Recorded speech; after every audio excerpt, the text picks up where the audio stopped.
Assalamualaikum warahmatullahi wabarakatuh. Perkenalkan, nama saya Cynthia Cindy Purbasari, mahasiswi semester 4 Prodi Pengembangan Masyarakat Islam, Fakultas Dakwah dan Komunikasi UIN Sunan Ampel, Surabaya. Jadi gini teman-teman, saya akan berbicara terkait studi pluralisme, salah satu mata kuliah yang saya ambil di semester 4 ini. Kali ini kita akan membahas Islam dan pluralisme agama di Indonesia. Ada 3 poin yang akan kita jabarkan, yang akan saya jabarkan.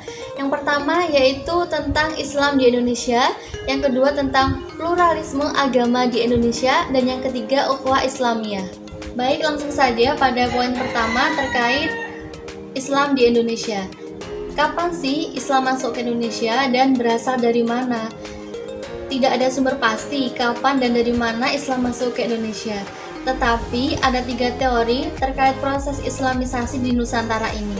Yang pertama yaitu teori Gujarat, yang kedua teori Mekah, dan yang ketiga teori Persia. Baik, untuk pertama teori Gujarat.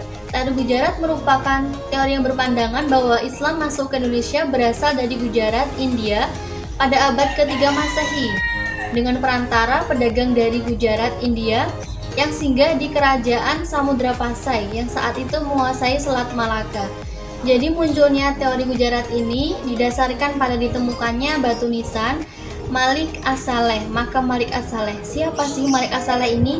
Malik As-Saleh merupakan pendiri Kesultanan Samudra Pasai dengan angka di batu nisannya 1297. Corak batu nisan tersebut memiliki kemiripan dengan batu nisan yang ada di Gujarat, India. Teori yang kedua yaitu teori Mekah. Teori ini pertama kali dicetuskan oleh Hamka dalam Disnatalis PTHIN ke-8 di Yogyakarta sebagai koreksi dari teori Gujarat.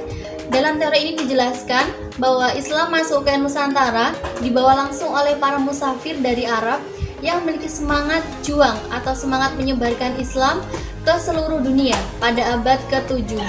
Yang ketiga yaitu teori Persia.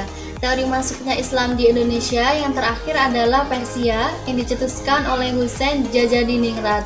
Hal ini terbukti dari kebudayaan Indonesia yang memiliki kesamaan dengan Persia. Contohnya yaitu peringatan 10 Muharram, terus peringatan Asyura. Ini sama dengan peringatan Syiah atas syahidnya Husain. Pada poin ketiga, kita akan membahas tentang pluralisme agama di Indonesia. Apabila agama disandingkan dengan kata pluralisme, maka maknanya akan berubah menjadi pluralisme agama.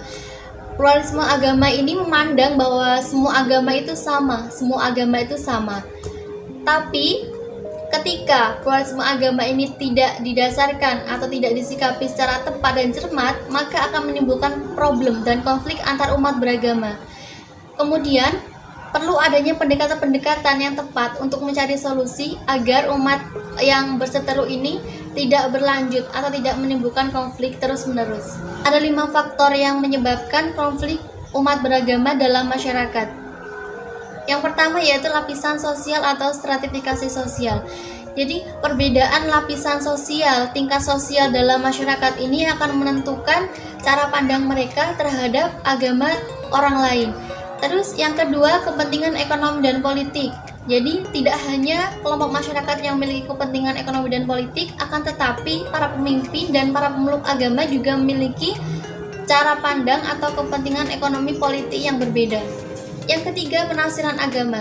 Pemahaman agama yang berbeda, penafsiran agama yang berbeda, maka akan melahirkan pola pikir yang berbeda terhadap agama tertentu.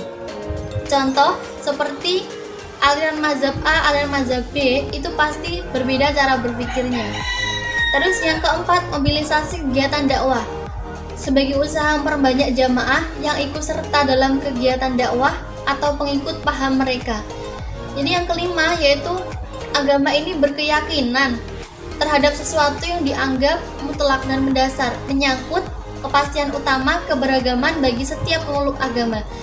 Keberagamannya bersifat fundamental. Pembahasan ketiga yaitu terkait ukhuwah Islamiyah. Apa sih ukhuwah Islamiyah itu? Ukhuwah Islamiyah ini bisa dikatakan sebagai persaudaraan antar umat Islam.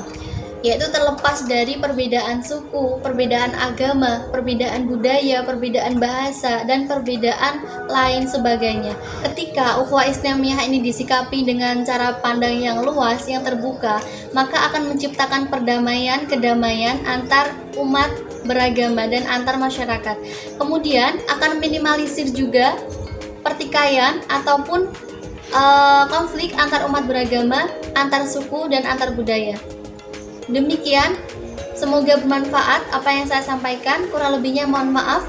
Wassalamualaikum warahmatullahi wabarakatuh.